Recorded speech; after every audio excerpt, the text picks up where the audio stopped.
It's always good to see you. Something in her demeanor has changed. She's tired, consigned to her fate, to being here with you and what's to come. I understand.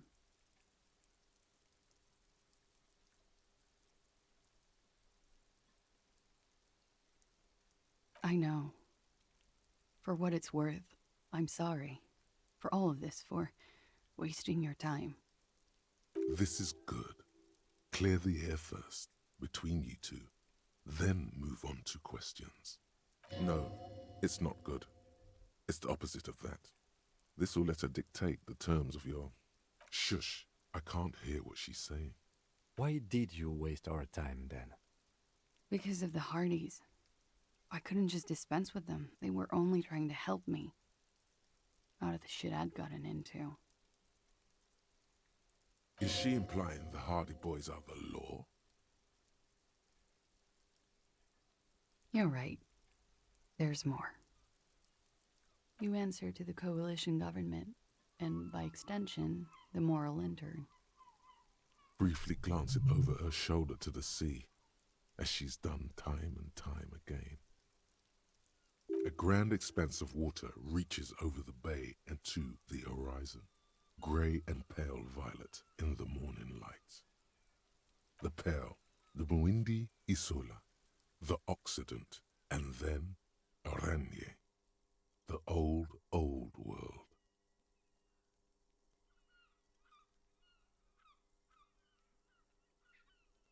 You share a database with them. You send people to their courts. Just business, but bad business for some people in the moral intern. If I show up in your records, officer, they will find me. What happens if they do? They will kill me, sir. If you file my name, take me in for questioning, enter me into the moral intern mill, well, then I'm fucked. For nothing. This murder didn't have anything to do with me. Here we go. For once, you seem to have her off guard. Actually, this murder did have a little to do with her.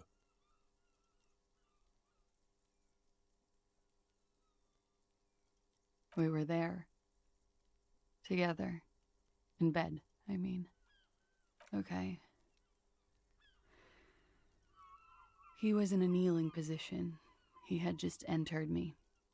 I was on my back, looking at him. I heard the window behind me shatter, and I turned to look. There was a hole in the glass. I turned back to him. His eyes were looking through me, and his mouth was open, dumb. I could see. I could. Her chest rises and falls with each word. She keeps herself together and says it. I knew he was dead. Before he fell down on top of me. You were right. He did enjoy the moment of his death.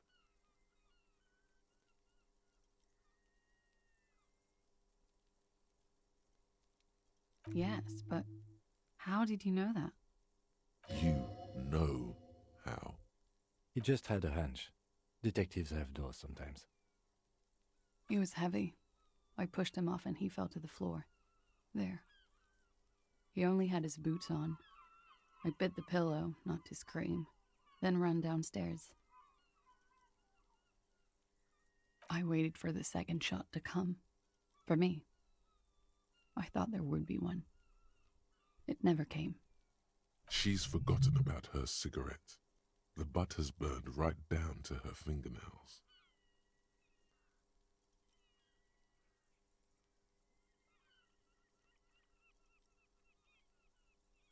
So am I. She throws it away and immediately proceeds to light another one. What time was this? When did it happen? It would help us if you could be as precise as possible. 11:30 to 12:15. I don't know the exact time. Around midnight. It's okay. Were you inebriated? Not as much as usual. He'd done a line, plus other things. I was drinking. Wait. Titus said she was gurning her jaw off, much more than usual. Oh, yeah. I did one of his lines, just to clear my head. Did you hear or see the shooter in the course of this? No. Nothing. I was trapped. I was stuck in my room downstairs. I got some clothes on and crawled back up, drew the blinds. Blood was coming from his mouth. He was still on the floor, slouched. I couldn't be there with him anymore, so I ran down and out of my room, into the hallway, down the stairs. I knew there would be people there. Run, woman. Run past them and out into the streets where it's dark and people move. To the lorries at the intersection, as far as you can. I already ran. I ran from an entire Isola. I can't run any further. Not with these people. This is as far as it gets. When he was shot? I may have. I don't know. I couldn't hear anything over the glass exploding. Sylvie was tending the bar. A lot of people were there. The Hardys were at the table in front of the stage. I think the Union box was full. Ruby was there too. They were having such a good time. I sat down and they all welcomed me. I didn't even have to say anything. Ruby knew something was wrong. Ruby? Ruby, you know, the leader. The leader? Of what? The Hardy Boys. Well, nominally, yes. Ruby's the one they go to when things happen, like things they need taken care of. She's the organizer. This Ruby, in her phrasing, is entrusted with great power. She trusts her. So do the others. Well, Ruby said let's talk upstairs. I showed her the room. I've known these people since December. They know my situation, that I can't leave a paper trail. Ruby was the first one I told. She said she'd take care of this. It's what she does, you know, take care of things. I helped her get the body to the bathroom. We used a belt to pull him up under the shower, to keep him upright. To produce lividity, matching a hanging? Yes.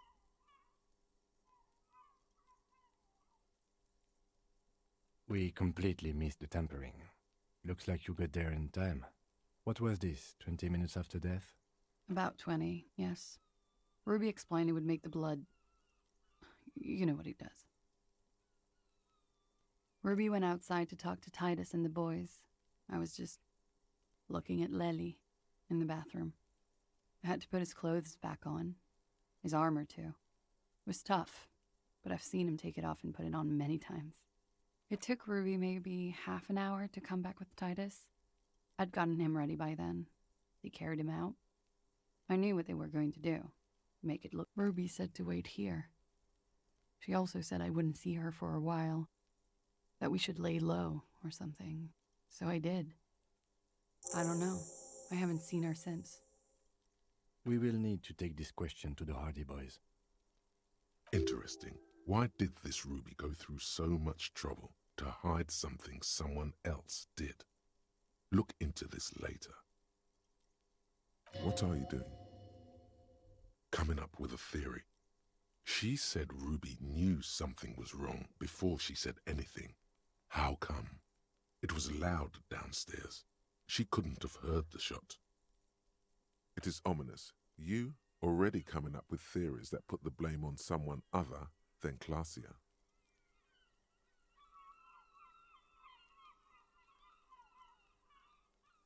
What? Why would I put myself through this? Insanity. Get myself cornered like this. He wouldn't have died if it weren't for me. I know that. But I would never hurt him. It could have been a desire murder. Maybe an act of jealousy. He was a serviceman. He must have had a gun. Somewhere, lying around. Now, you guys suddenly have theories pouring out. When they're obviously just stabs in the dark. No. I specifically asked him not to carry firearms when he was with me. He only had his stupid armor. I did not kill him to defend myself from rape. I told you before. That wasn't what happened. Like what? Because I'm an idiot. Which is an indicator of truth. Idiot. She's nothing of the sort. You have to understand, the people around here, no one was making the call, and he kept rotting. And then they picked his clothes off, and that little fucker, he kept throwing stones at him for 3 days. I could hear the thud, thud. So I called you. I hope with all my heart it's not the last thing I do in Ravachol. She definitely called the cops. That was task complete. It could not have been a lie. Oh God, that was a lie too. Who made the call then? She did, of course. Don't be paranoid, man. It's unbecoming of a police officer, and it makes you sweat. It's not nice, but it's not illegal. Not here in Ravachol, or even in Oranje. What exactly did you do? Industrial espionage. I joined a business collective with the intention of betraying them. I did my job well enough to be asked to do it again. With a bigger company. The kind you really, really don't fuck with. I took their ledgers, 2 decades worth of accounting. I need the names of the companies involved and who hired you. The job was Lou's doing County Savings Bank. They sound small, but they're part of the Lou Scott conglomerate. That was the second job. But she really destroyed them. She still feels it. As to who hired me for the job, I don't know. But they're after me too, along with Lou Scott and their friends in the MI. Once you're done in the competitive intelligence circuit, you don't have allies. Lowe's cap. These people engineer financial disasters in second world countries. The conglomerate also includes the Bank of Consecration, Airberg, and the popular Papalolo line of dairy products.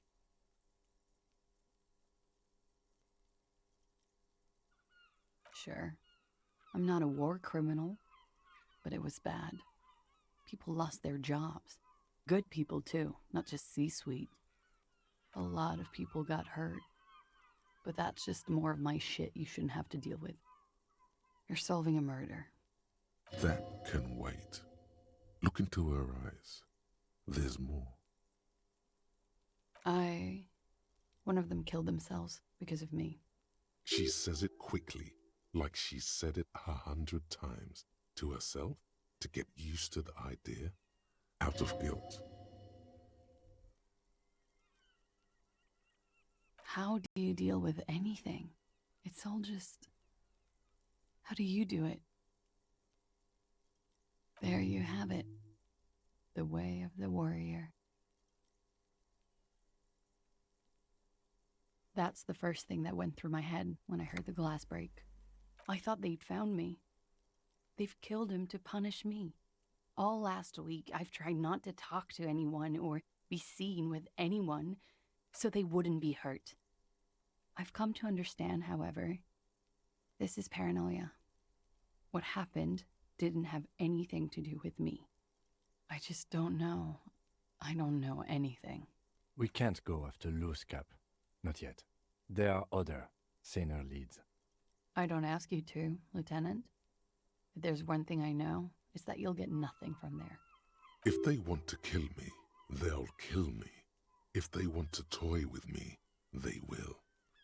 She's come to this conclusion weeks ago. Last week, Angus and Titus's brother, I think he's called Tibbs, took care of it. You should have another look at that window after this. Reconstruct the scene. It's right there. Yes, you see the glass sparkling out of the corner of your eye. She nods, silently. She doesn't even smoke. Just picks up the cold coffee and holds it in her hands.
He's thinking, are we done here?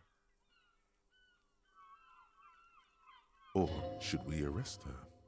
She's a flight risk and she lied to you. She should be taken into custody. No, that won't be necessary. Just leave her alone. She's been through enough. She doesn't need this police brutality. This guy won't budge. You have to wake Multiface up, forcefully, if you want to continue pushing her.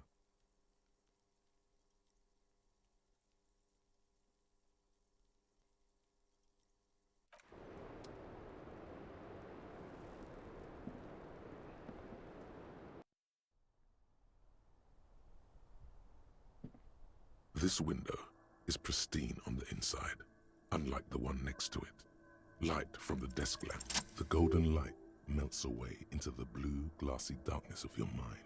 In it are two neon-lit shapes, a man and a woman on the single bed. Like the witness said, the man is kneeling, the woman is on her back. It's the night of March 4th and a shot has just been fired. The man looks directly at the woman. The shot's possible directions converge in his mouth, a ray cast from somewhere outside, entering his brain. From the roof outside, location A prime, the glass fractures around the bullet hole, shards face inwards like a corona behind the woman's back. The ray cast from the man's mouth unravels into a fan of possible directions, all on the roof at first. The shot could have come from any of them. This is composite location A prime, most likely of the origin points. There could have been. Then the rain and slush and wind washed it away. This was more than a week ago. 72%, with a weapon that's good for medium range, like a rifle or sports pistol. This is a good short distance, but not too short. The perpetrator aimed with their back against the railing, or possibly kneeling for precision. This would explain why it only took them one shot. The lights were on in here. Outside it was dark. It was like shooting fish in an aquarium, a well-lit aquarium. The victim opened his mouth to let the bullet in. Neither of them would have seen anything outside in the darkness, too busy with their own bodies. None that you've found thus far, but that doesn't mean there aren't any. Point X would contradict the woman's testimony, rendering the entire proposition void. These figures would be wiped out, detective. That's a 28%, yes. In this model, the shot could have come from a greater distance. Nothing excludes the possibility. Should we extrapolate to include every possible point of origin in Martinez? You would need a map for that. A map of Martinez. The bookstore. They have maps. You're thinking, what if the shot didn't come from the roof, right? Good. We should come back with the map and compare the landscape to the radius of the shot.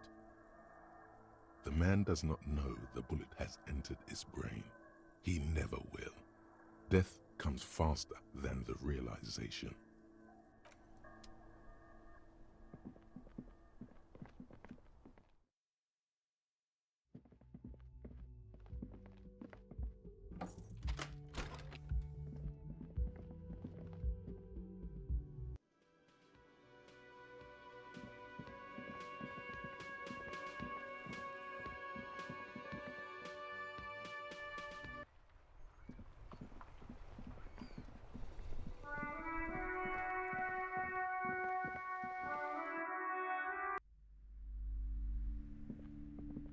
The display rack is brimming with worn paperbacks. A small mountain of colorful board game boxes. There are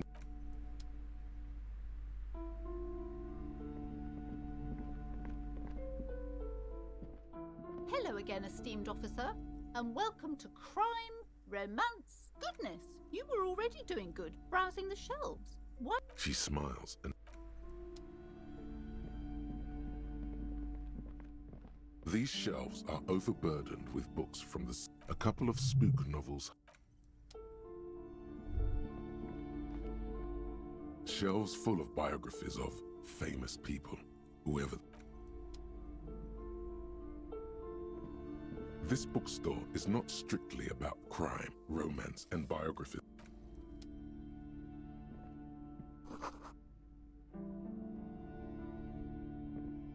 Several maps have been attached to a bulletin board hidden inside the alcove.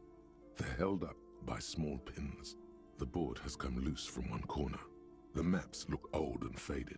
Your eye catches a map of Insulinda, a map of Revachol, and a map of Martinez. Map of Martinez. This could work, maybe. Always good to be informed of your surroundings.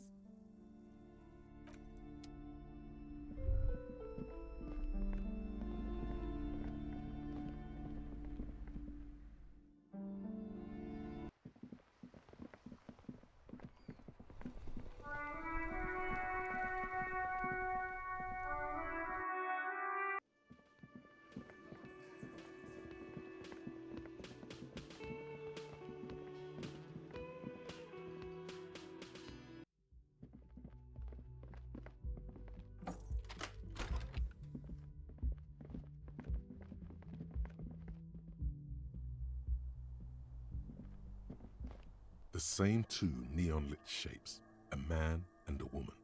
A ray of... According to your map of the district, this shot could have come from a wide angle of locations, starting with the northern edge of the abandoned boardwalk, ending with an islet in the bay. Let's call them B prime. B prime for boardwalk, B double prime for Land's End, and B triple prime for the islet detective. There may be smaller points in between, but those are too fine to zoom in on.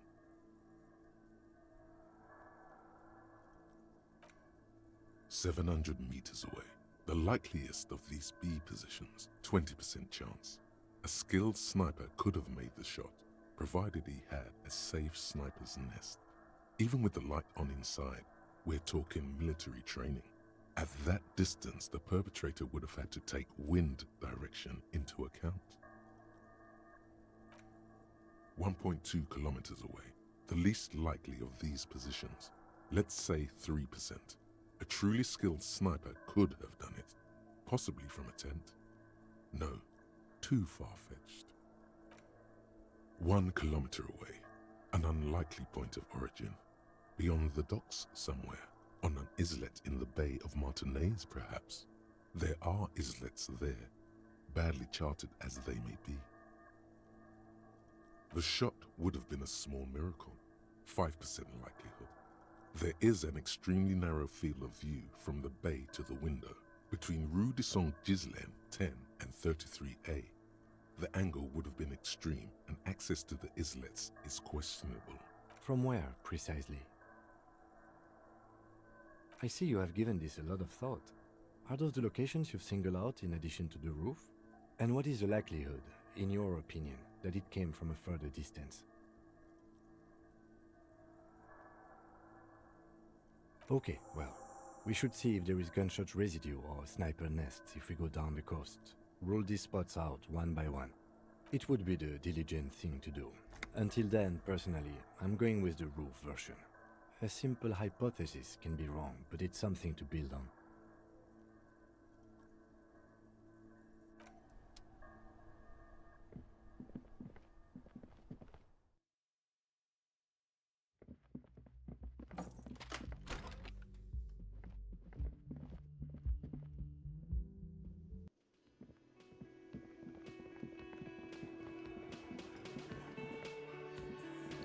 Behind the dock, you see 2, maybe 3 bushes, grown in... It's you again. What is it?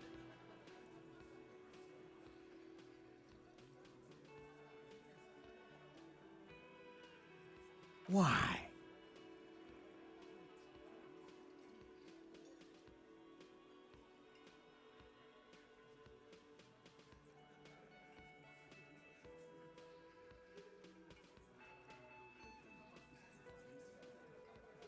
Sounds like you want to push this steaming pile of shit on anyone.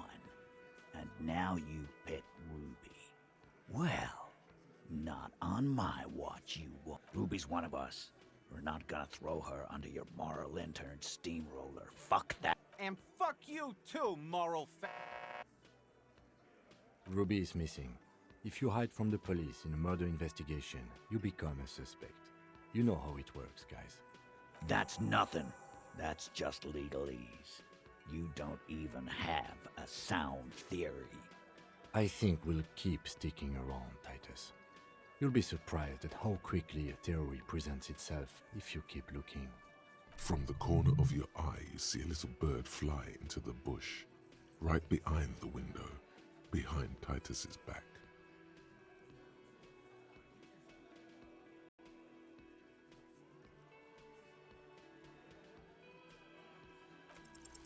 A sudden flash of lightning in your neocortex. The hostel cafeteria is lit by its airy blaze. Floor plans, bullet trajectories, webs of human emotion, all channeled into a single thought. Because she was here, all night, with us. He's cobbling together shit so he can put her away. It's Cop 101. She was here all night? 11:30 to 12:15? She was here during all that time? Yeah, with us, drinking, near the stage there. No. All right, she took a fucking leak, okay? For one moment. Maybe went out, too. She has a complex operation to run from her lorry. She's a busy girl. Always has been. Of course, Ruby is the lady driver in this great big jam mystery. Probably. You have to keep investigating. Just because she was gone for 5 minutes doesn't mean she magically got to the roof and shot the murderer. All right, we're in. We got Ruby unaccounted for sometime during the window. This was crucial.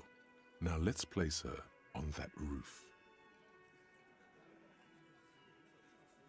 Nah, the only way up there is through Clausia's room.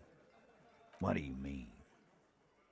We've only been drinking here for what? 6 years? How much do we know? Been thinking of getting wilding in racks. That is on my ass, boss. There you go. Tatted on his ass. We know the place. No, but that doesn't prove anything. It's just 2 dolls. We're not giving you Ruby for that. She's one of us. What if those 2 doors are connected, Eugene? Is that your name, Eugene? If they are connected, she could have gone to the kitchen, gone up, shot him on the roof, then come down. All in 5 minutes. How about that? Yes, she could have. This is one long shot. All right, I'll play along. Those 2 doors of yours, the winch connects them with some kind of dumb waiter. What wench? Where's the wench? On the side of the building. You can see it from the harbor. You want to be a lieutenant, you gotta keep your eyes peeled. I've seen the winch. Fuck off, man. He knows Eugene is more lieutenant material than he is.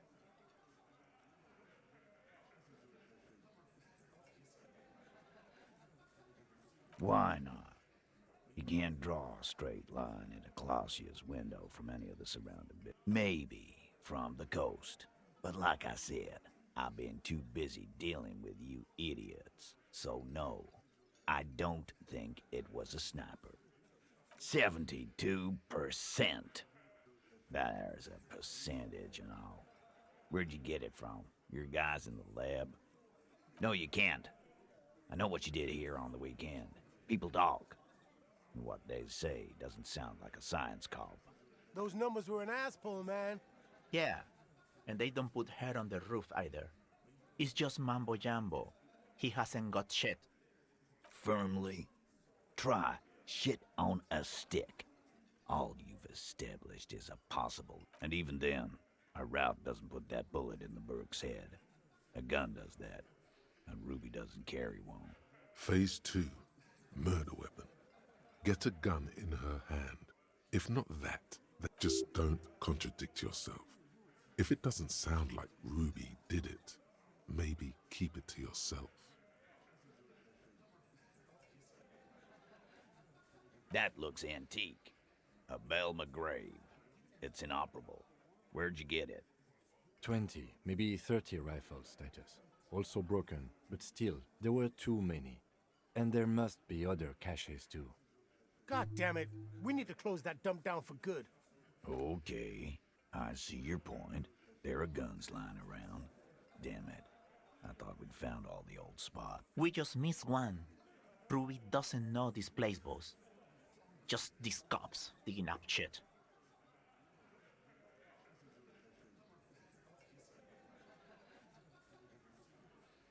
Yes, goddammit, I know what a 72% chance means. It means there's a 28% chance it isn't that. And 28% is no small chance either.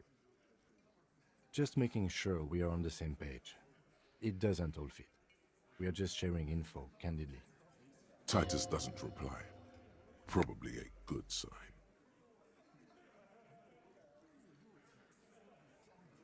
All right, Carl.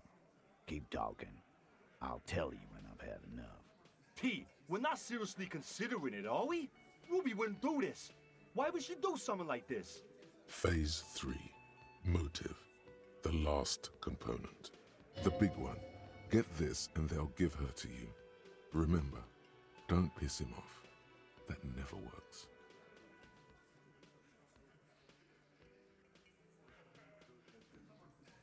And I suppose you have a theory on that. Think about it. Why go through all that effort? It was her idea, wasn't it? The hanging. You went along, but she suggested it. She had, like, a fully formed plan and shit. Right when she came back downstairs. Really, Shanks?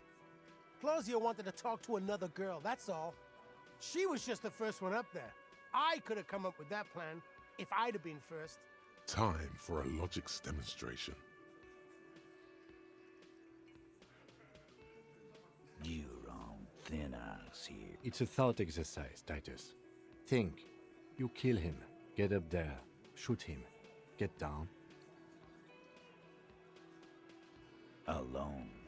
I don't drag my man into shit with me.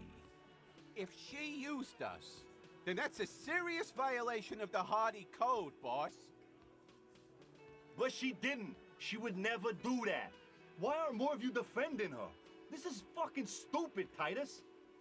Glenn, I thought the same thing when she skipped town and left us in this shit. Oh, so he didn't rule her out completely. And she skipped town. This is good. Silence. He looks around the room. The old man in the corner nods. A very small nod. And a trickle of tobacco spit on his lip. This is the only option he cares for. Yeah, I see it. There's one more thing I've been wondering about. Ever since you asked me where she is. Add it to your list of suspicions, if you won't. I don't know where she went. She just got up and left. She was afraid I would tell you. Maybe she was right. By now, I probably would. She knew there's evidence on her, and she knew we'd find it. This is typical suspect behavior, why fleeing is always incriminatory. Perhaps. Ask her if you find her. It won't be easy, though. She made sure of that. Friday afternoon, when you first arrived, I got word the RCM was in town. Then she came in to see me. Told me she was leaving. That's when we had our little... I told you. You. As in the cop with the sideburns and the disco clothes. And a hole in his heart. That first.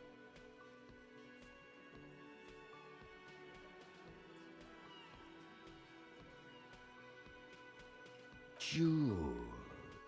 Normal. You know, when I first saw you limping here, I thought she was paranoid or sniffing her own supply. But now I'm not so sure. She said you have a funny taste in clothes and that you won't stop until you have something on her. She said she's heard of you from Jamrock, that you're a human can opener, that you play suspects against each other. Fucking hell. Titus, did he just... Open Angus up like a can? Yes, he did. Now, we can whine about it, whack him, or we can go on with our lives. I'm happy. It's not an actual question. Silence. He nods. Yeah, there was something else. She wouldn't tell me, though. I could see she wanted to. It was burning on her lips. This caught Titus. This caught heat. But she's not far. We know that much. She didn't take her lorry, so she's on foot.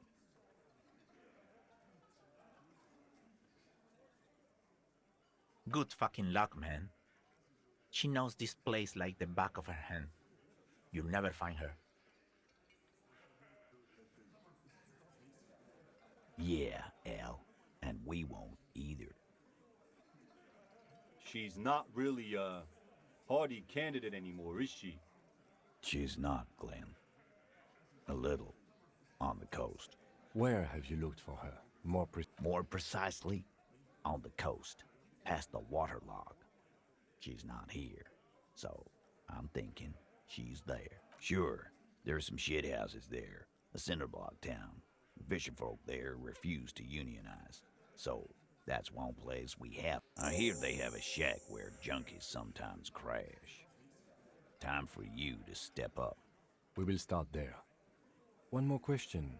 What does Ruby look like? Boyish. Hair's red. Dyed. She looks like a Lowry man. It'll have to. His grip is firm and reassuring, like holding a piece of unpolished granite. Not just granite, tightly packed RCM Sergeant material. When are you gonna get it through your dumb head? I already am. I just wasn't sure you were. And he still isn't. People aren't afraid of good cops in the way Ruby was afraid of you, he thinks. Behind the dockworkers, you see 2, maybe 3 bushes grown into a single thicket. Over a period of, there's a yellow ribbon tied to one of the branches, light yellow, faded with time. A tiny splash of color in the black. Someone hid the key in the bush and attached a yellow ribbon to make it's close enough to the latch up there. One can slide it open and just take it. Surely not a coincidence. Huh? I don't know about that. I'm comfortable here. Don't think any sliding would really help right now. Sorry, fucko. Looks like you're gonna have to go bush diving. Good fucking luck with that. The Hawthorne's got a bitch of a bite. I'm gonna enjoy the sight of you in the bushes out. With a loud thud, the old man stands up, pushes the window open, grabs the key from the hawthorn branch. The key is brass. Workshop spare is etched into its bow. Come on, man. We were just having some fun. Where's the harm in... I'm tired of listening to your shit.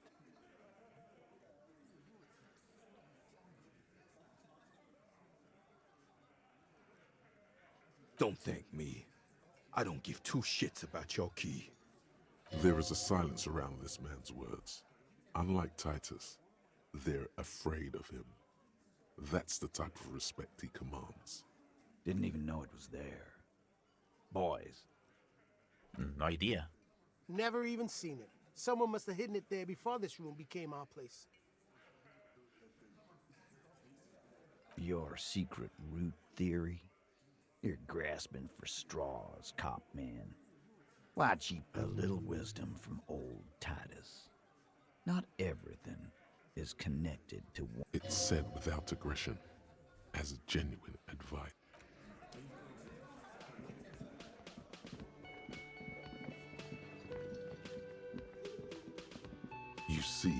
heavy steel door. It could be connected to the barred door upstairs. The key fits the dimple lock. It takes a bit of effort to turn it after all these years, but then the lock clicks. Dust rises before you like mist. A tomb? Haunted by regal spirits from distant ages. No. Smells like engine grease and cut wood.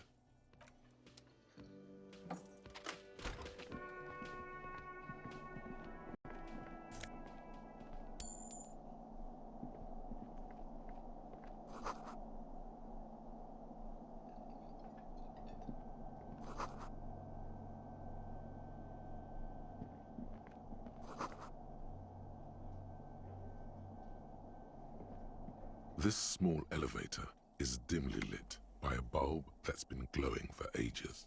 The latticed cage is open. It smells of nougat and sweat.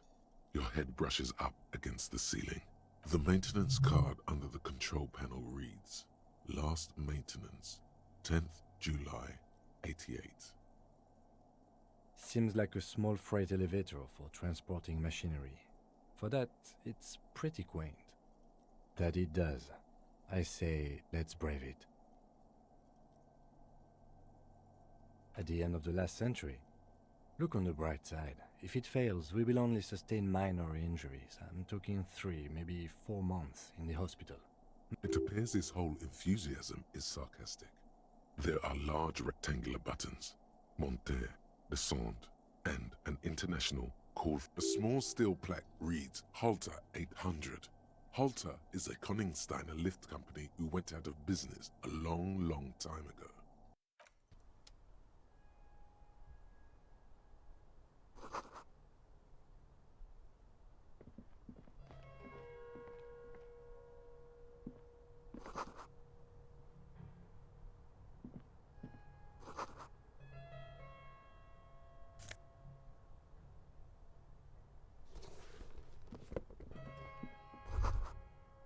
So this is where they brought 40 pinball machines to fix them up.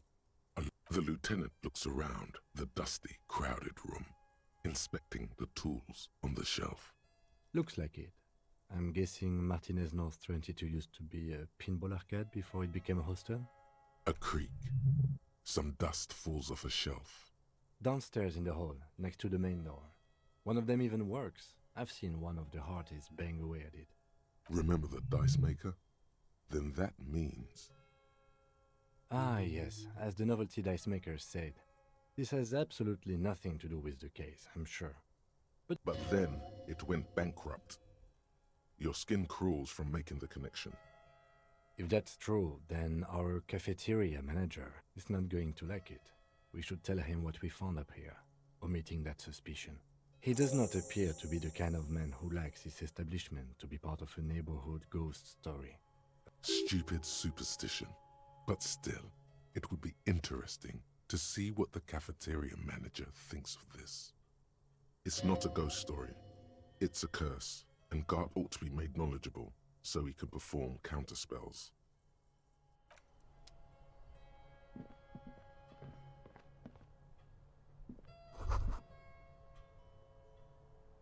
You can almost see the shape of a man and a woman writhing inside, bathed in drug sweat and dirty linens. You can barely see through. Better not to jump to sensationalist conclusions here. The footprints on the floor, however, definitely suspicious. You lean closer to the peephole instinctively. I bet they're doing something quite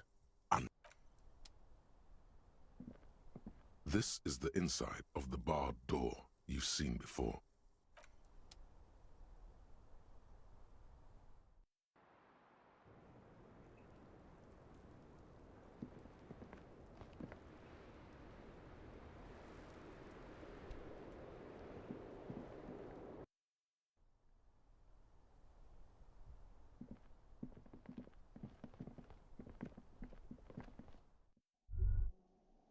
All these mesmerizing machines.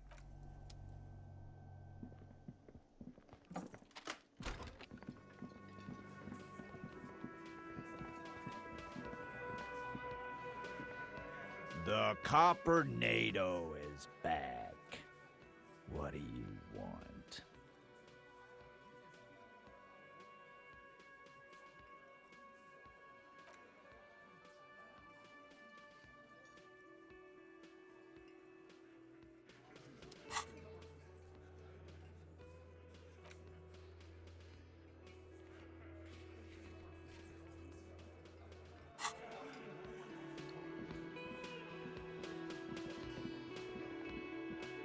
Hey, was there something you needed?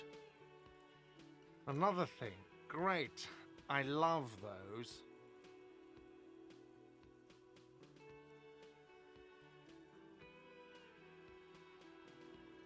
Oh, okay. Well, I did hear you make noise back there, so good for you. It takes a lot of willpower not to ask. Obviously, he's been wanting to know what's behind the door. Okay, what is back there? Ha! I knew it. I've always wondered where those machines by the door came from, and they told me there was some kind of pinball thing here too. I knew it. Were there any back there? In working order, I mean. No, I was just wondering if you found pinball machines there.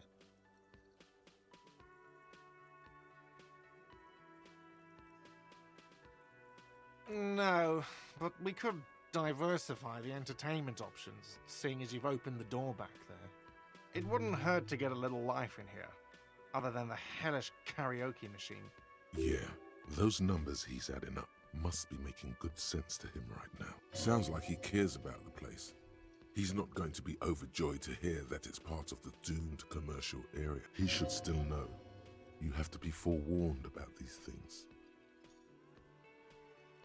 What wall?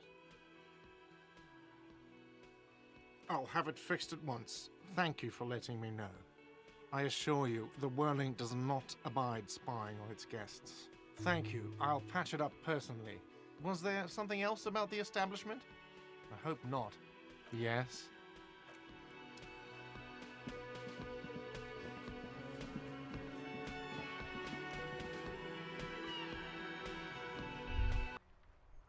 You think you have a pretty hot suspect right now, don't you? That Ruby of yours?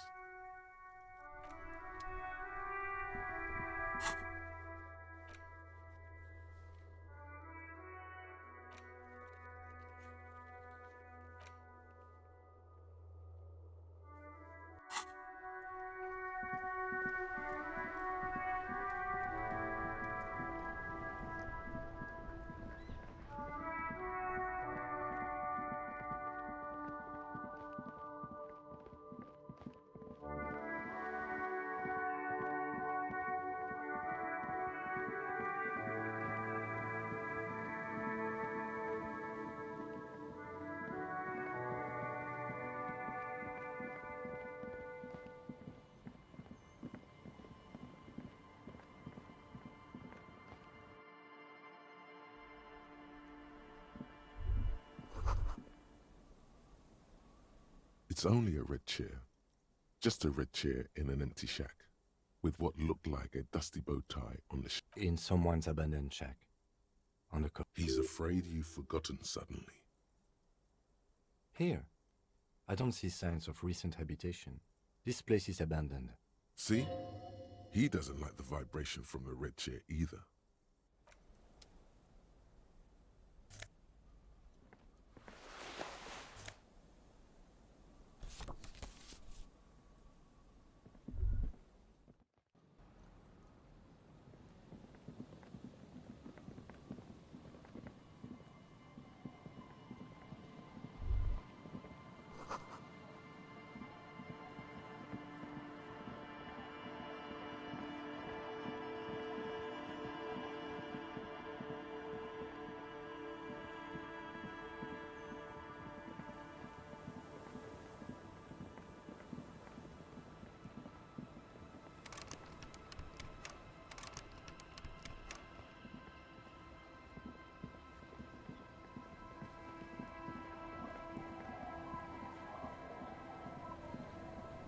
Waves are beginning to die down. Look at those little bastards. Why does she care about the waves so much? What is it with waves and fishermen? We need to be out there with them, fishing, making a living. So I asked them to accommodate me. But until that happens, I can try to assist you the best I can. So, what will it be, officer? Oh? Who? Okay. When did this person stay here? Oh. I've been out on the sea for most of the past week. The weather's been good for fishing, so I usually start at 4 in the morning. Yes, that's the optimal time. Got to make the most of the calm. I've been sleeping like a corpse after. The sea really takes its toll. Sorry I couldn't help you out. Maybe I can help you find someone else. Well, how can I assist you then, officer?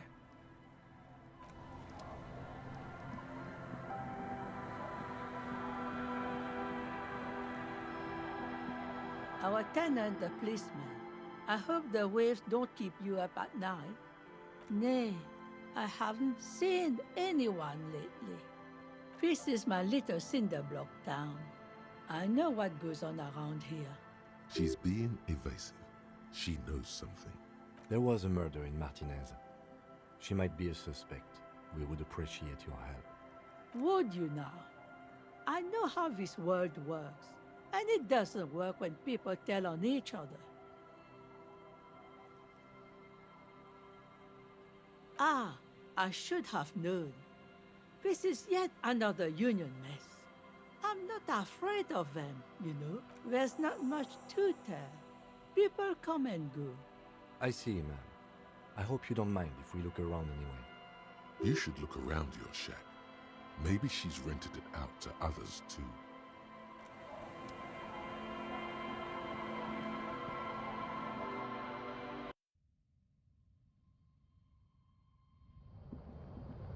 As you look at the floorboards in this corner of the shack, it's clear one of them isn't quite level, with the edge of a floorboard next to it looks scratched.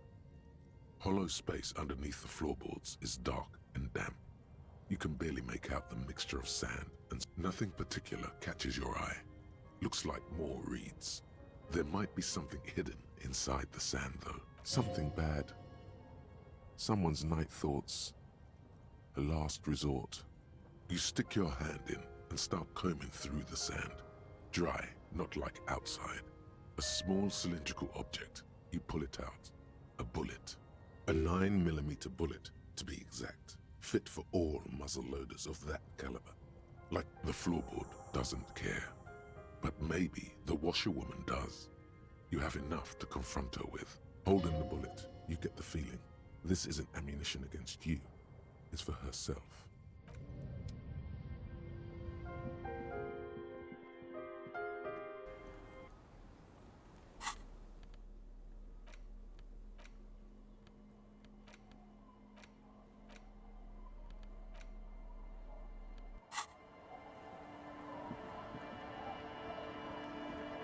Our tenant, the policeman. I hope the waves don't keep you up at night. What can I help you with?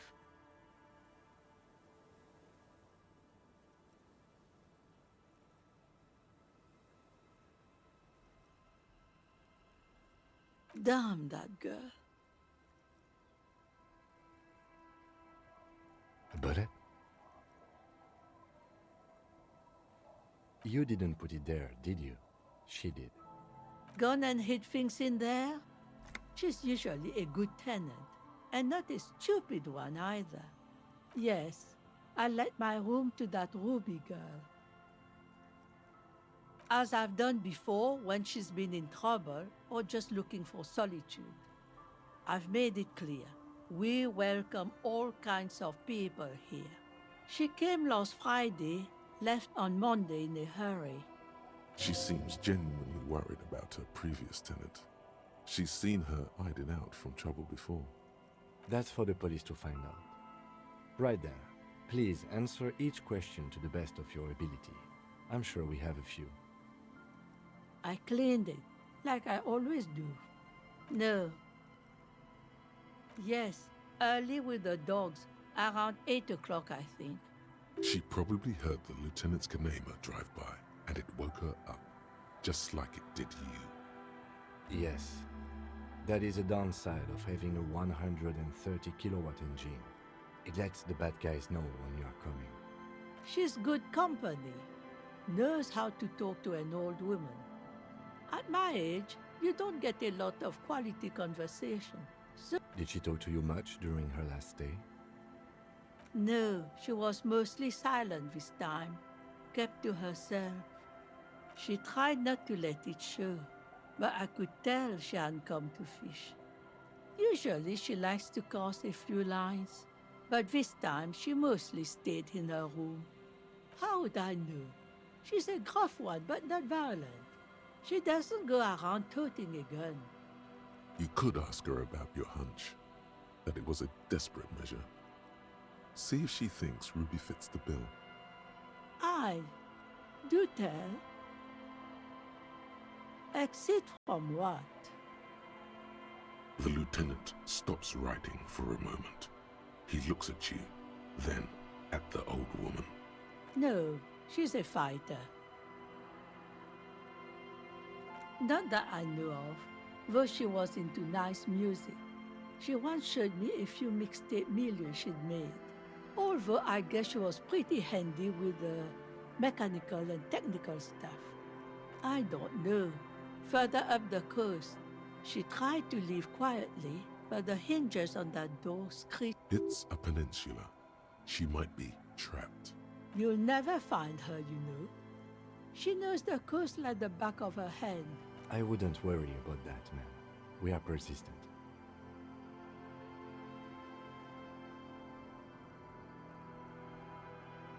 Are you sure you would rather stay here? Get a nice cozy fire going in the heater? The Feld electric mural. You feel like you should go look at it again. Step. One thing, officer. If you do find her, please go easy on her. She really means it. It's an honest plea. She's a good girl. Whatever she's gotten herself mixed up in.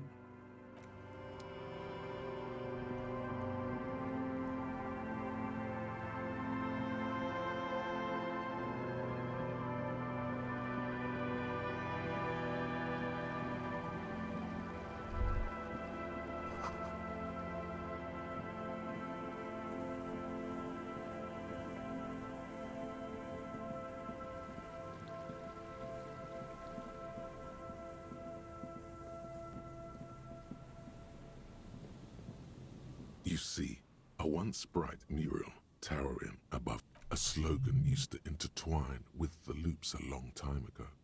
Now, above the mural, a collapsed roof, broken windows set in walls that are cracking and will soon also fall. Feld Electrical. How ironic. All these dark rooms.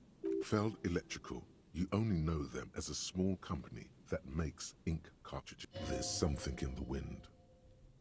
Sometimes the only way to go forward is to fail first. In there? She could. Or she could be in the identical room over there, or in that boat shack. In that church tower, maybe. Why single out this one building?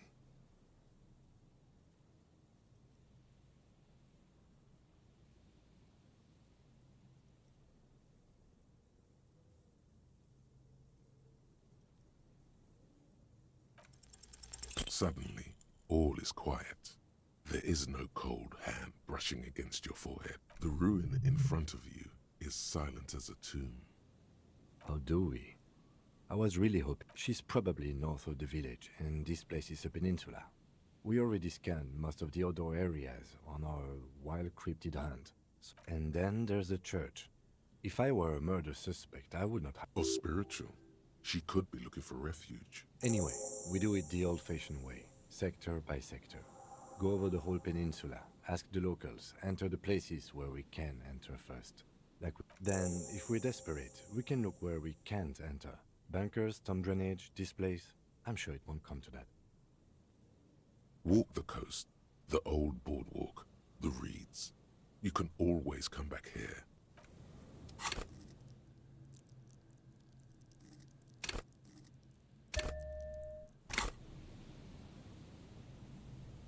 The once bright mural towers above you, saying, Feld Electrical, are a breeze, like a quiet go to the big sea, the wind. Officer, are you okay? It looked like we lost you for a second. Okay, when...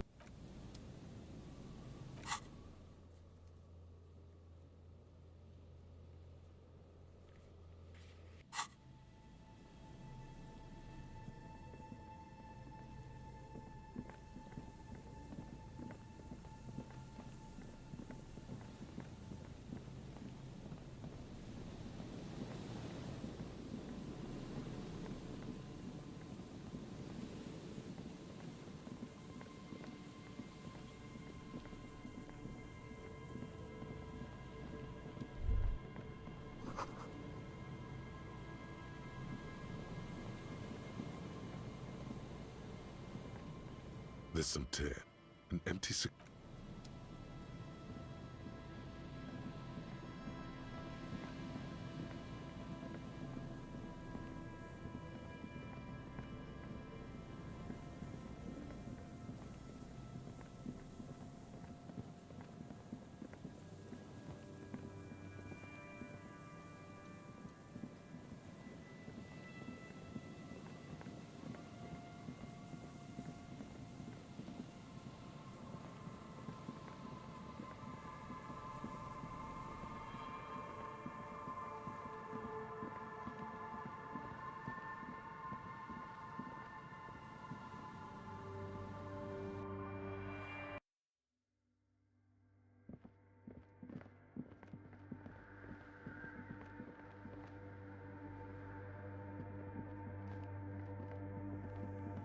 The machine's keyboard is the speaker come. Good afternoon. Votre accident en Saint-Brun. Good.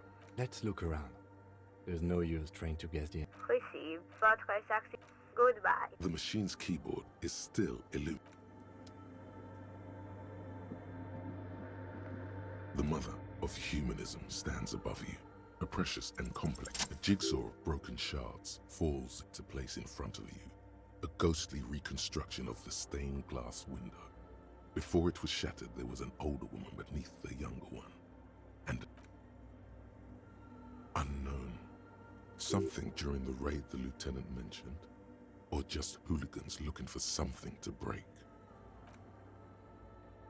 The escutcheon on her throne says, Irene the Navigator.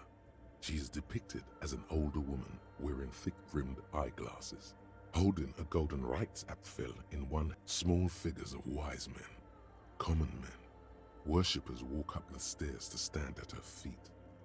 See, below both women, in luminous black letters, Après la vie, and then along the left side, Après le monde, la gré, après after life, death, after death, life again, after the world, the pale, after the pale. Could these words be the password that unlocks the filament memory? Death, life again. This exaltation is common in Dolorian sacralism. In the early years, it was even incorporated as the RCM slogan. Justice, union, prudence, and force. So do I. The mother of humanism.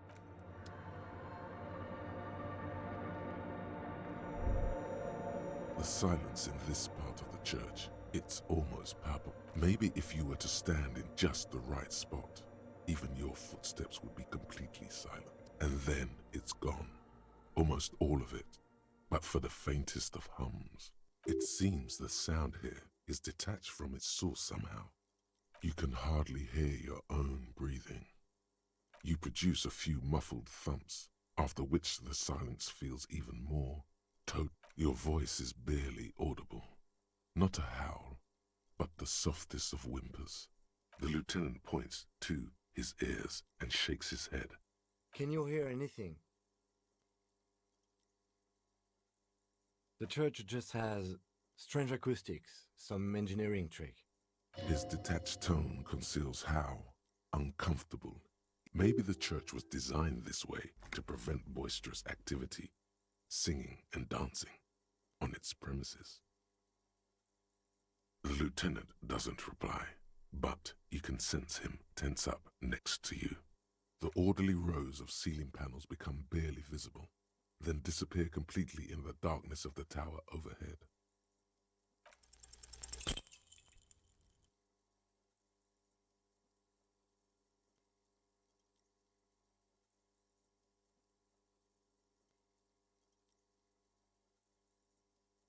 Just darkness without end. It makes your head spin.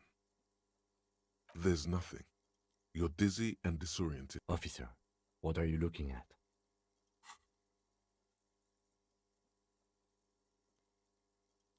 You see something hanging from the rafters, looking straight at you, with maybe it's possible to talk to it.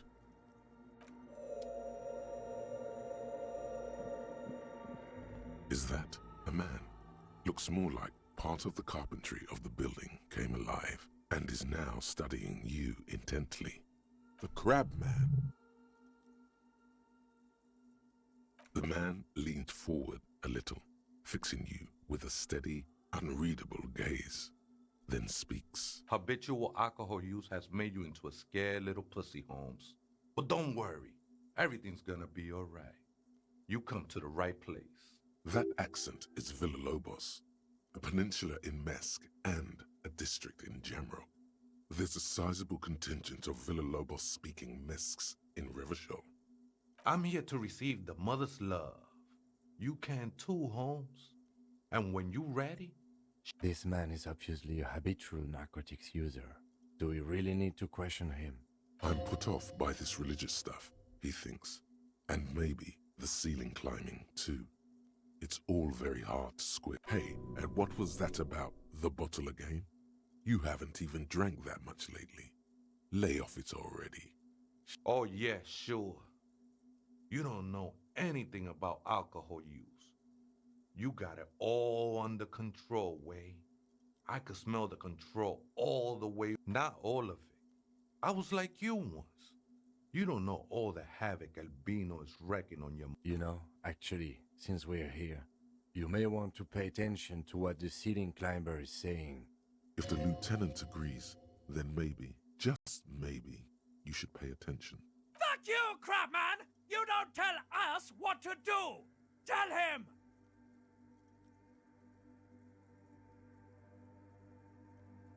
The only thing we need to talk about is how the mother can really help you, Holmes. This is the Church of the Mother of Silence. You are welcome here. You have no idea what the fuck he's talking about. Is he just trying to throw you off your game? ¿Other spooker? Oh, esa viejita es muy estudiosa. The Aita is Grandma?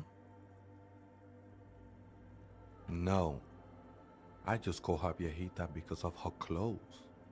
She's actually quite young. Wait, what if it's Ruby?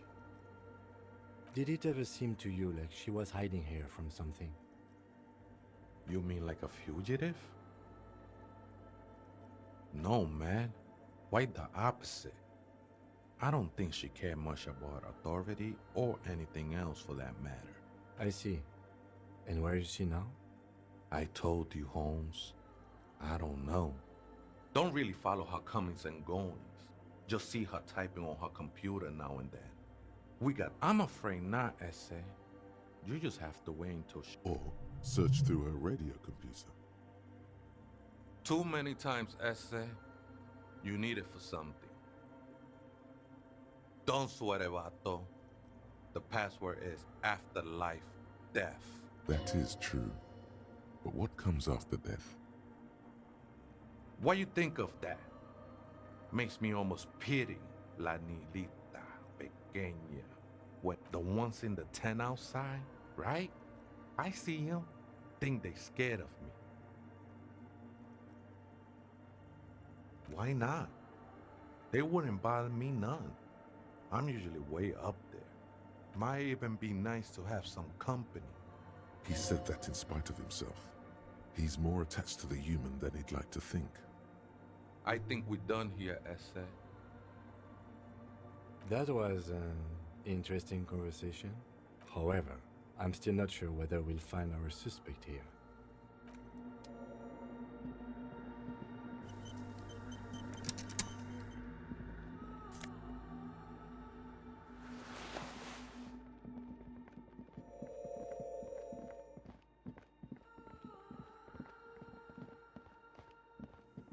The machine's keyboard is still the speaker. Good afternoon. Good.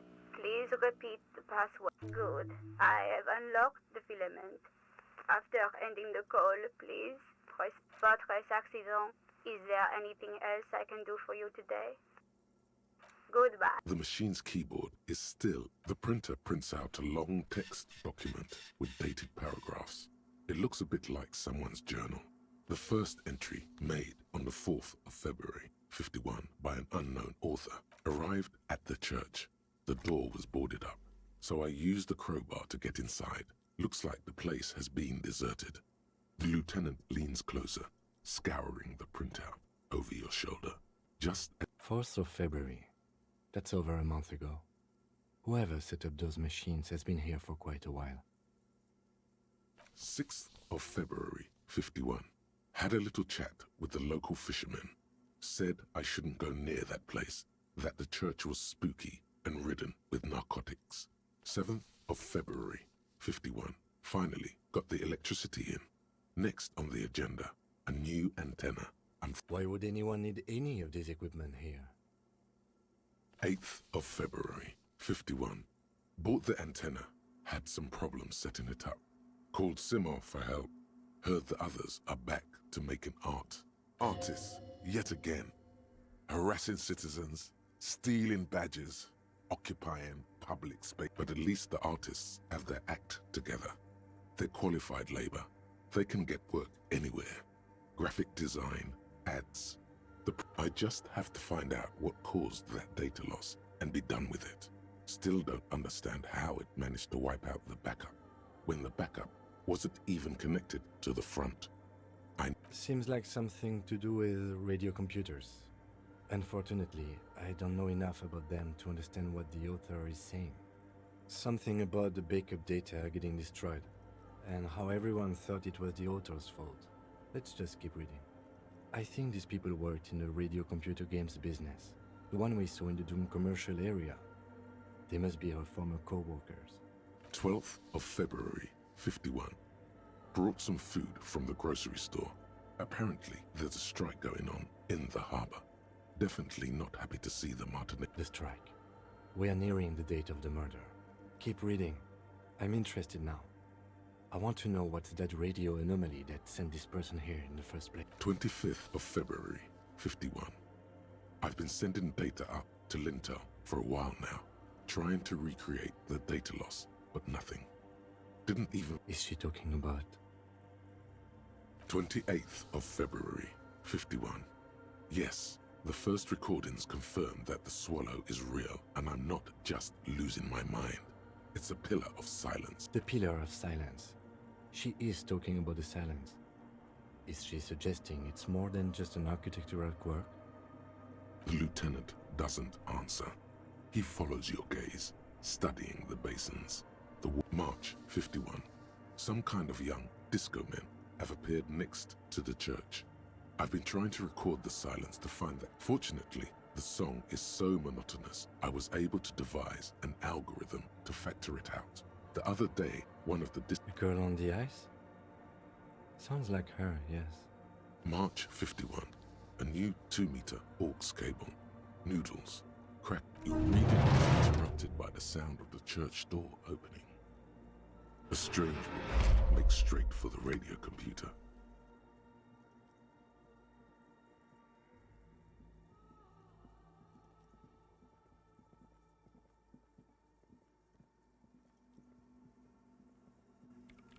Breaking into my radio computer, I see. I do apologize for the intrusion, madame. We are with the RCM, you see. No one's hiding here. It's just me and my computer, and it has been this way for weeks. Now please give me some room. I need 2 seconds to see that you haven't destroyed anything. We should talk to her after she has rebooted the machine.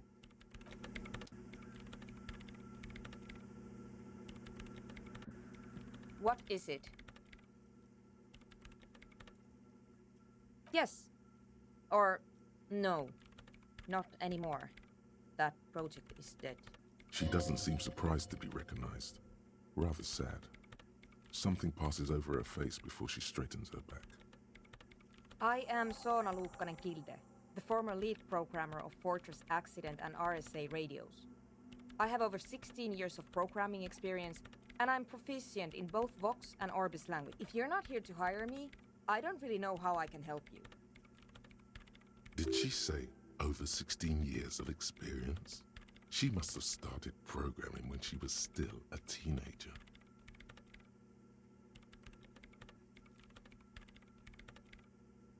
What? No, No one's suspicious around here. She has not seen her, sire. 'Tis true. Nope. Yes. And? No, you're right. I'm not. I brought them here. These are my machines. Please don't touch anything. I use the AR-1 as my RAIN Prefect's processing unit. RAIN Prefect, my radio computer. Yes? You really don't know anything about radio computers, do you?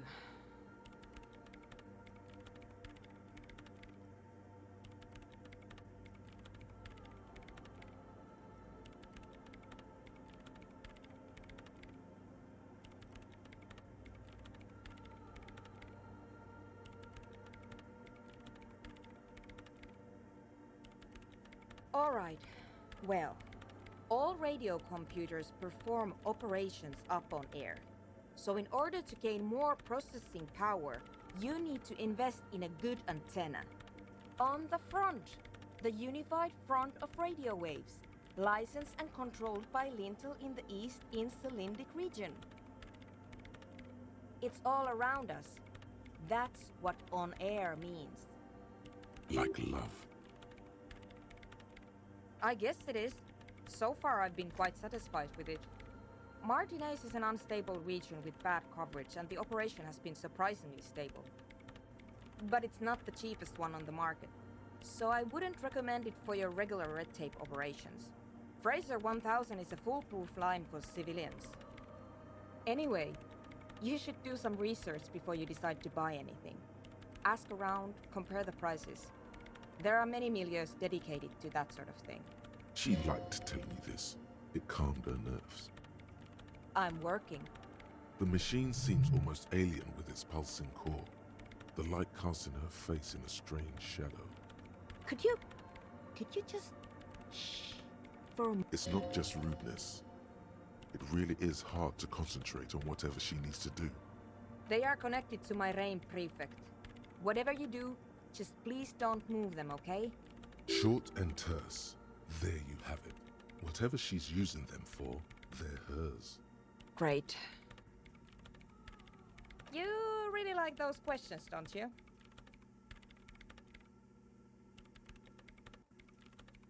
I'm conducting scientific research here. You can't throw me out. I'm looking for the location of a 2mm hole in the world. Wait, what? She's looking for a disruption in the radio waves. That's what her personal log said. The lieutenant raises his brows, but doesn't say anything. Yes, that's what led me here. But I suspect it might be something a bit more complicated than that. Exactly. What does it mean? Up to now, it has been impossible to say what it is because it's impossible to measure nothing. What do you think it is? What qualities does nothing have? How do you measure something that does not exist? Easy. You measure it by the world around it.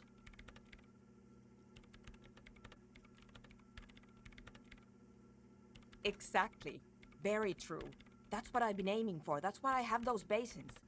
I've tried using hydro transducers to record the silence, to find out where it begins. Hydro transducers. So that's what those water basins are. Devices for recording sound through water.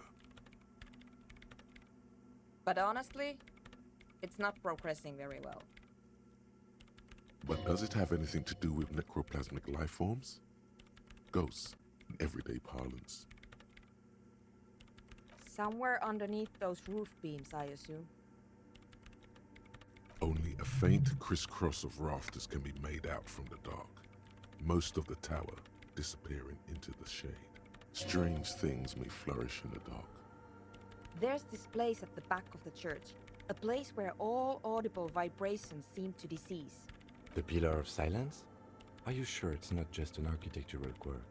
Maybe, but it's oddly close to the physical coordinates of the data loss that led me to this place. I know. No, I don't. She sounds mildly annoyed by this line of questioning, her hands typing hundreds of commands into the machine. Because it's just trial and error, trying to locate the swallow, the exact point in space. And I don't have a... You know what? It would be really helpful if you could just stop talking and let me work.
Great. Thanks. What? I hate it. I bet she hasn't even heard it. Yeah. Like all the time. My tent neighbors don't really ease up with their partying, do they? Maybe I'd have to be on drugs to get it, but to a sober mind it just sounds like uninspired rug whipping. No idea what it has to do with either dancing or music. This is about those speed freaks in the tent, isn't it? I've got some news for you. It's not a nightclub they want to build here. Take a guess, why don't you?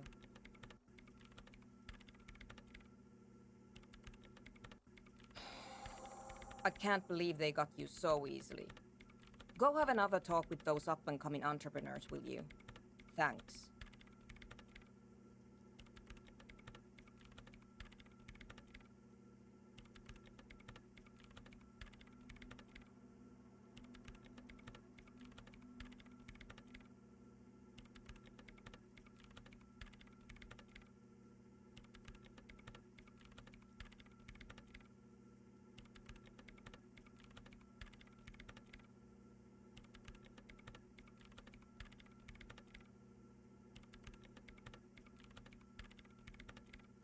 Good luck. I'm not coming in there.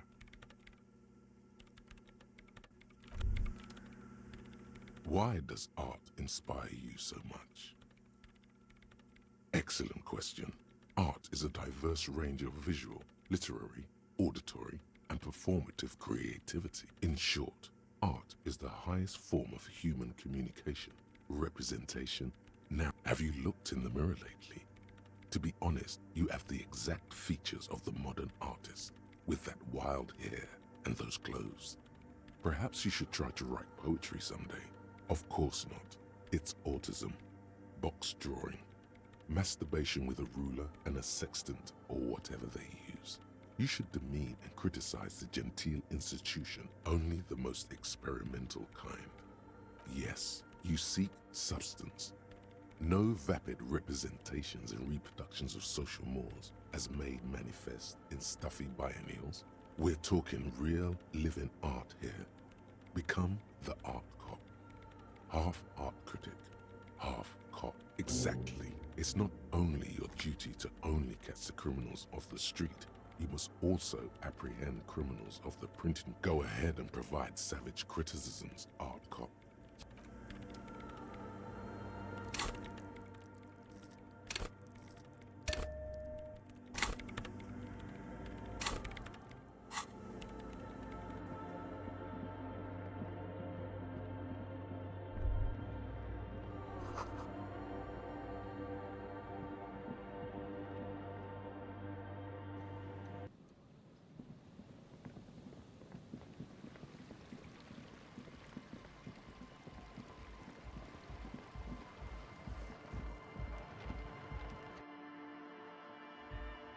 Hi again.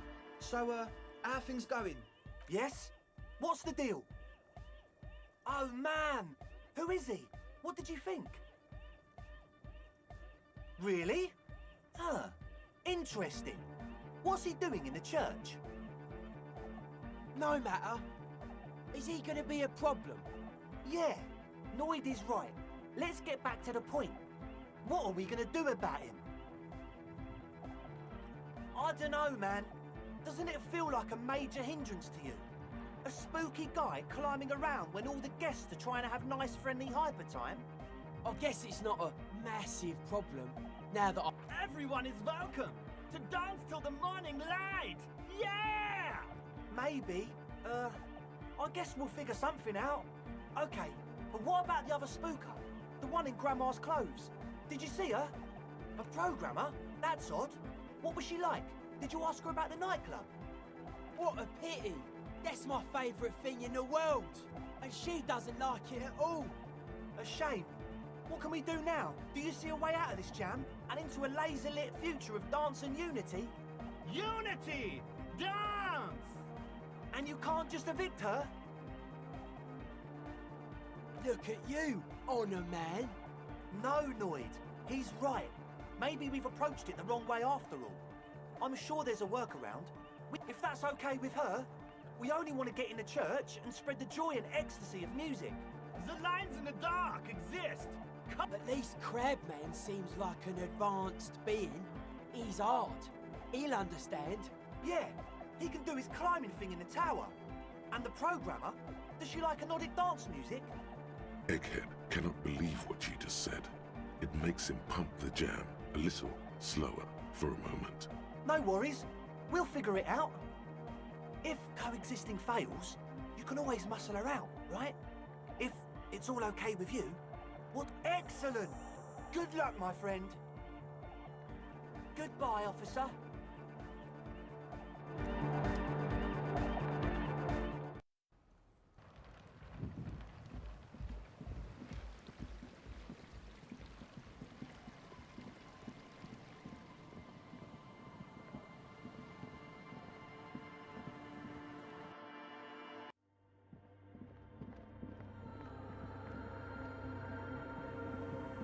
Yes, what is it? I don't want to make anything work. Yes, anything. I don't want to make anything work. It's not the anodic dance music that's made her bitter. It's the failure of Fortress Accident. That's right. If we couldn't get our Welkins to happen, I don't want anything to happen. Ever. There's not a trace of irony in her voice. She means it. Easy. When her research is done, she can move out. What? No, I don't really need any help with the project. She thinks about it. A glassy look in her eyes. A gust of wind brings more snow in from the broken gallery. All right. Bring me the game's off-site copy from my old workspace, if you really want to help. It's stored on a filament memory, and I'm unable to go and fetch it myself. On Rue de Saint-Ghislain, in the East Delta Commerce Center. You might be more familiar with the name Doomed Commercial Area. You can get in through the bookshop on the plaza. You just have to do good. Then you might know the giant ice bear fridge in the building's cellar. The filament is inside the fridge. In the giant ice bear fridge. I just told you. It has red glowing eyes. But you've been to the fridge and it wasn't there. There was a note saying... Wait. A note from whom? Did it specify where they took the filament memory? Jawiza. Of course. Our project lead, Suliswov Jawiza. God, he was always so hell-bent, like it would have made a difference. The offsite copy was perfectly safe when the data loss happened. And the heads... I won't even get into the heads. Valley of 1,000 Heads. You like the sound of that. This is getting ridiculous. Can't you just defrost it? Or, I don't know. I don't know about the ice cream maker. Just figure something out. There's a solution, but she doesn't want to hand it over to you yet. It's a thing. Something she holds dear. Wait, what? Whose dead body? You know, we don't actually have to tell the entire world about the fridge. Whose body is it? You put it there? You put a dead body inside the ice bear fridge. Okay. Very cool. Thanks for keeping me in the loop. We would appreciate it if you kept this knowledge to yourself, miss. Who would I tell? My mother? I don't have anyone to tell. And if I did, I wouldn't. I don't care. Thanks. And here's my Qualsund multi-tool. You might need it to hack loose some ice. It opens everything. If you get me the offsite copy, then you can keep the Qualsund. It hurts a bit for her to say this. She's not too happy to be parting with the Kvalsund.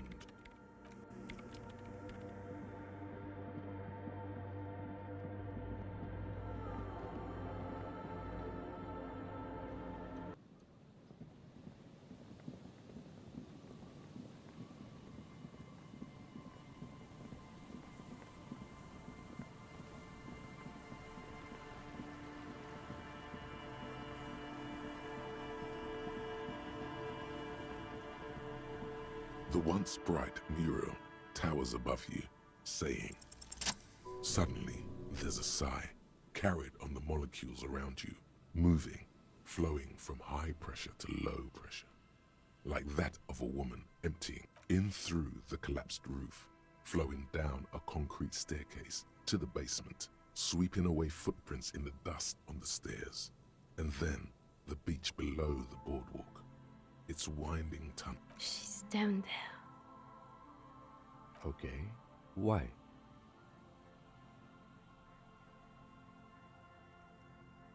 Good, good, yes. Cold spells. So basically your hangover is telling you she's down there? So, how do we get in there? The doors were on the collapsed side of this building. They're gone, basically. Perhaps you can climb them. We are not climbing anything. I'm 43 years old, and I plan to live to see 70.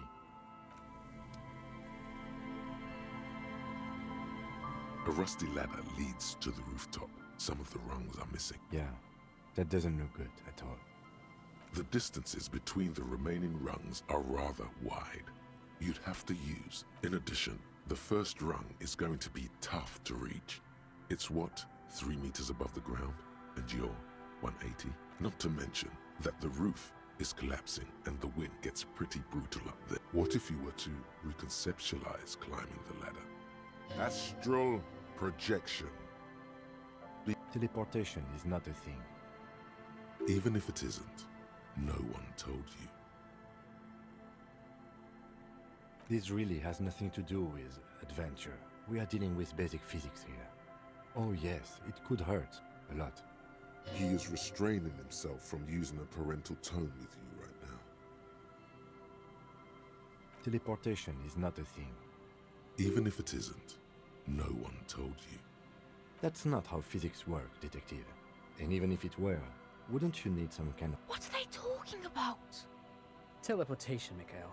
It's generally thought impossible.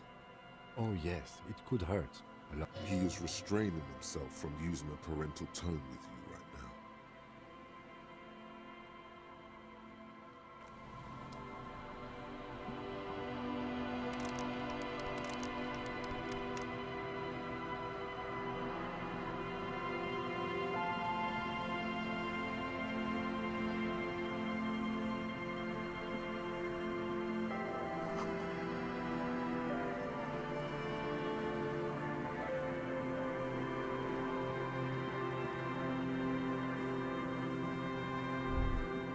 The light vanishes inside the concrete slit.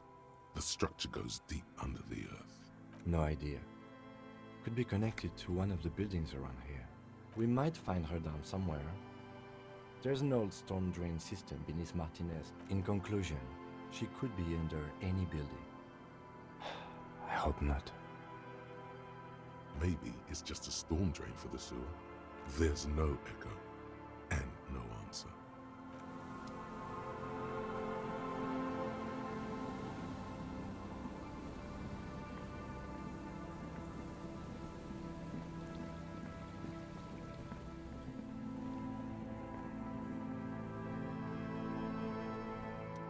old pipe peeks out from beneath the rotting boards of the boardwalk.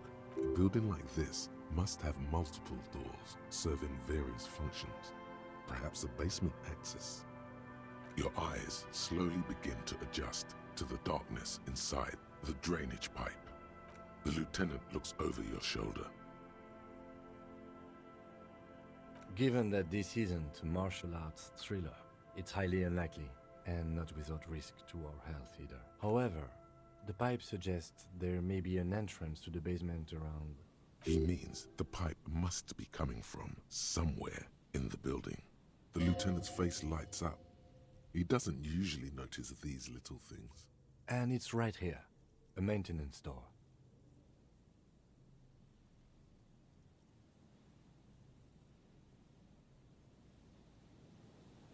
A thin layer of snow gleams inside the pipe.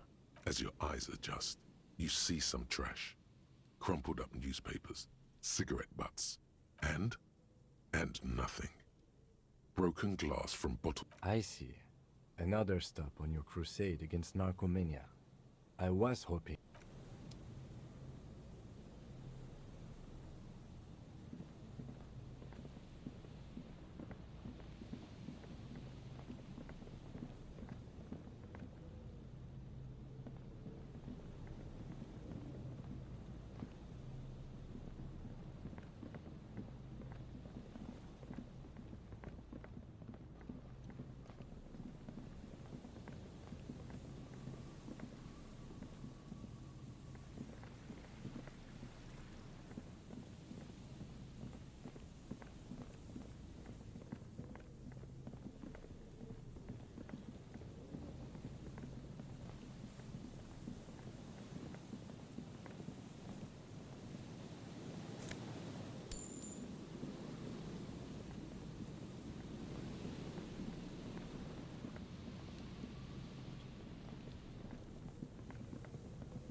An old door, worn by elements, guards the depot. From here to the whirling, I can't see how.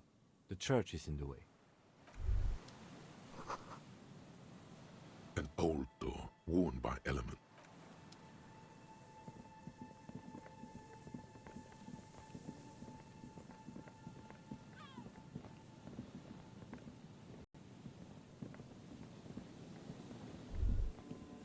Is there something here that would indicate a sniper used this place as a nest for taking? I don't see it, Lieutenant W. Freitor.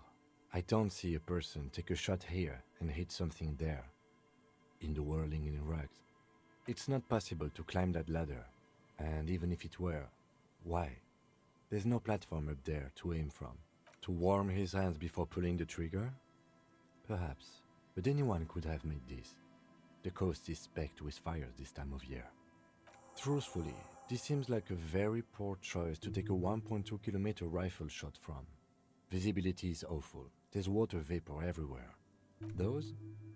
A smoking assailant who favors Tumutiri to Astra or Joanne? Still, you felt it was important enough to make a mental note. That means something. There, 1.2 kilometers over the cold water of the bay, through a thick snowstorm melting flake by flake in the waves, you see the smallest rectangle, barely visible. A glowing light on the third floor of the whirling in rags. With binoculars, you would see a young woman's shape move behind the glass, her limbs long and slender.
man ponders his cooking utensils.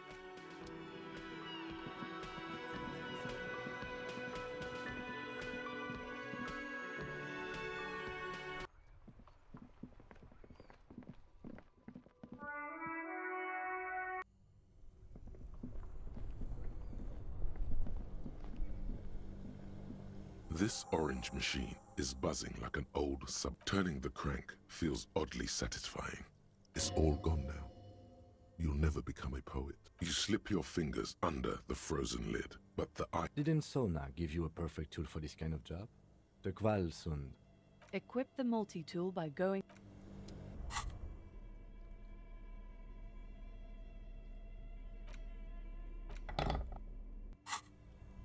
This orange machine is buzzing like an old submarine.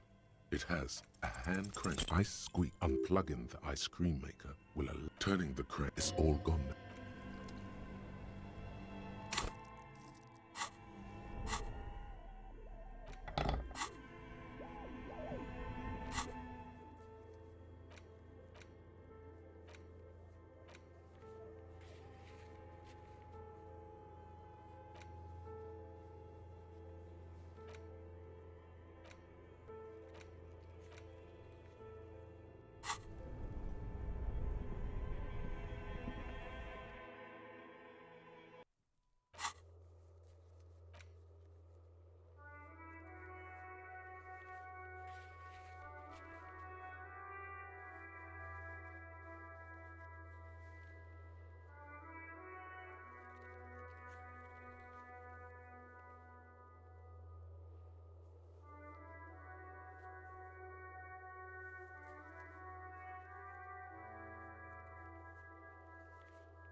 Hey, was there something you needed?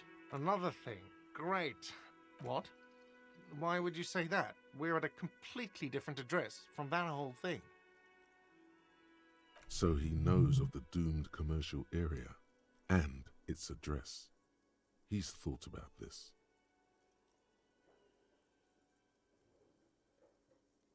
I've been working here for a long time, and that intercom has never been used by the Whirling.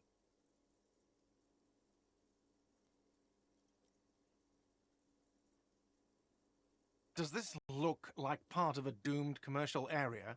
This pre-revolutionary tilework, these high ceilings, the nice rooms, well, most of the rooms. For 14 years, man. That's how long I've worked here. I've kept this place up through hail and through sleet. Fuck me, if some doom ghost...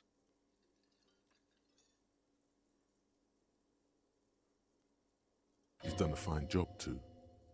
Though he's spoken of the place dismissively before, the hostel is actually very important to him. Yeah, it's slowly growing on me again. It's beautiful in its own way, especially for this neighborhood. I've been trying to keep it that way. Even if it is part of the damn doomed commercial area. I don't place much stock in the curse and so on, but the label frightens the clientele. Who wants to stay at a doomed hostel? Everything's doomed enough without that.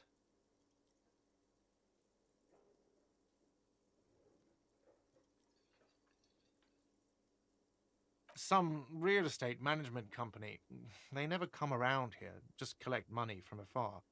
Honestly, I think some money laundering might be involved. There is an acrimonious note. It's clear he's doing the real work around here. Well, it sure as hell wasn't the real estate company. It was you? You look surprised. What? It's a great name, I know. Cafeteria managers come up with great names too. It's from a song. Hail, Holy Queen, by the Ateniers. Hail, Holy Queen of the Sea.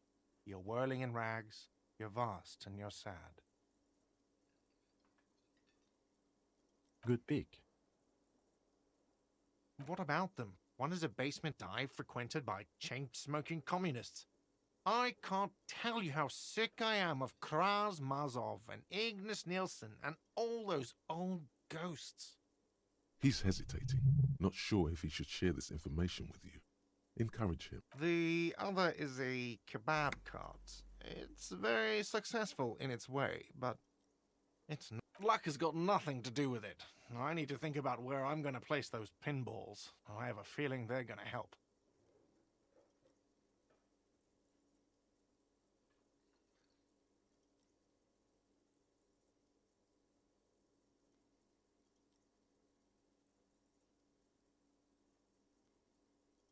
Against the doom, it's implied.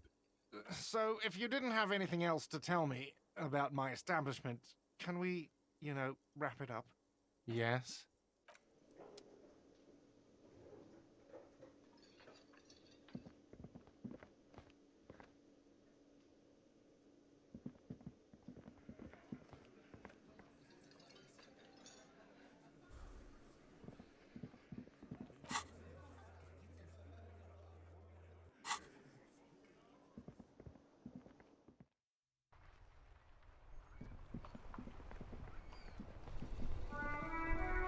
Inside, you see a set of steering levers, a radio microphone, a pull-out toolbox, and the soft glow of the fuel preheater gauge. This is Precinct 57. How may I... Yes. It took some convincing, but I got the mercenary's name and a few biographical details. Are you ready? The lieutenant leans in to listen. That suit of armor was issued to an Oranese citizen named Elis Kortenaer. That's E-L-L-I-S K-O-R-T-E-N-A-I-R. Exact date of birth, unknown. He was signed into the Lelystad County Neonatal Care Unit on 28th of February, 09. He was found as a newborn in a leaf compactor near an abandoned farm. He spent 4 months in the neonatal unit, survived apparently, and was assigned to a foster family at 2. According to Klasia, Lele said his real name wasn't really his. Perhaps that's because he was fostered.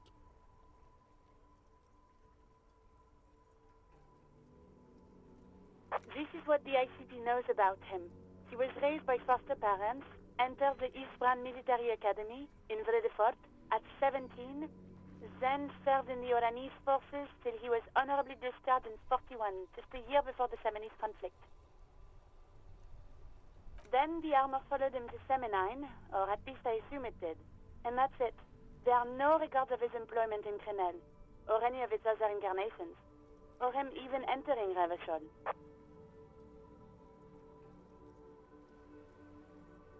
It's a garden tool used to press leaves into these cubes. It's a detail the hospital had, the only detail in these files. So I thought it would be good for you to know. It is. Thank you, Alice. None, officer. Sorry. Even that is a small miracle. These organizations usually double-check their inventory. Thank you, Alice. Great work. No problem, Lieutenant. A compliment from Lieutenant Kitsuragi. Not bad. A name. This is very good. Elis Kortenaer. This means something to him. To know that name. Like naming a case. It's important. Sometimes police work is about human dignity. About giving back names to anonymous victims.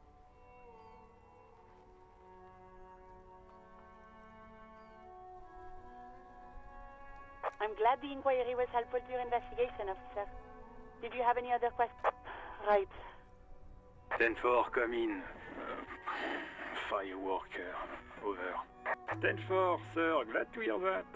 I'll write down that there is no need to issue a new one to you then. Over. 10-4, sir. Roger that, and very glad to hear it.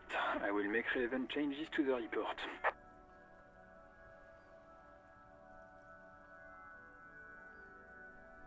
Roger that, 10-10, over and out.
I'll just keep the Corda Lacey in the channel, if that's okay. It's too shallow near the pier. Hi, ma'am. And it's a jetty, by the way. Of course. Jetty. I prefer a good jetty to a pier any day. Jetty? Hello, detectives. It's good to see you here. I only just arrived myself. What brings you here, madame? Nothing, really. I've had my eye on this jetty for weeks now, so I decided to investigate it That. And she's also keeping an eye on you. Spying has such a negative connotation. I did track your progress along the coast, however, and decided I would be better able to assist you from here. Then there's the matter of that little scamp in old lady clothes. She threatened to paint the Cordelate red. Like blood, you see. Well, I like it the way it is. What is this? Destruction of property? Hooliganism? Elder abuse? It's just as well. Lillian and I are getting on much better. For one, she appreciates the concept of rent. How do I like it? Water drips down eaves of Eternite. The jetty below her feet creaks to the tune. The smell of salt and dog shit in the background. It's pornographically poor. The street has no name, all the men are dead or missing. And I'm surprised that woman hasn't put me to the sword yet. Maybe she will. You should ask your questions while you can. Dark eyes survey the coast leading up to Martinez. Dull grey metal rests. Fortunately for you, madame, the RCM is on the scene. All right, politics time. Let's react. Real men, real politics, real thoughts in your head.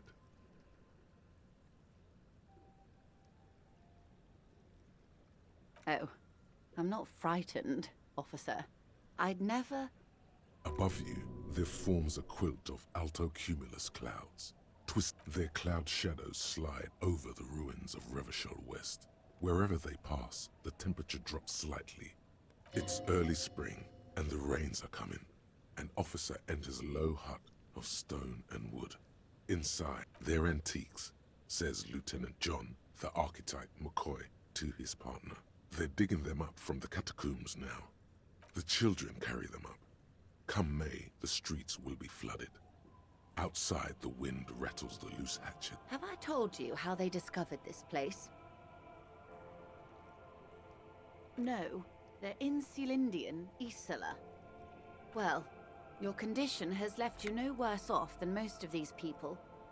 The literacy rate is around 45% west of the river. 50 years of occupation have left these people in an oblivion of poverty. I knew you would sympathize. Most Revacholians will never know what this place means. Our hope. Remind me to tell you one day. For now, how can I assist you in this new location? Do we? I hear you have singled out a suspect and are in pursuit. This is cause for cautious optimism.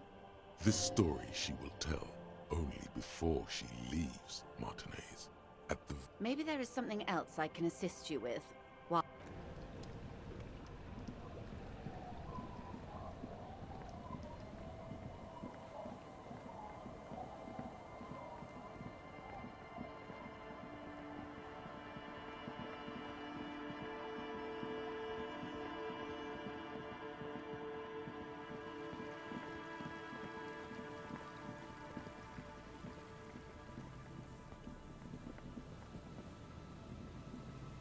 behind the pipe, the main...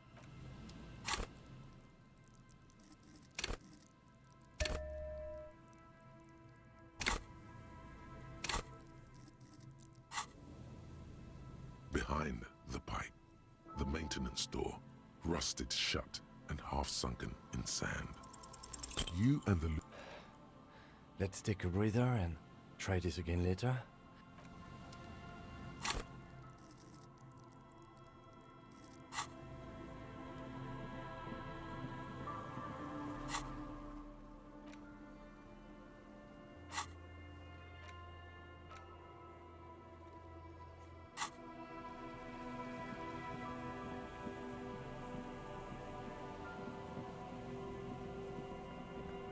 The rusty ladder leads to the rooftop.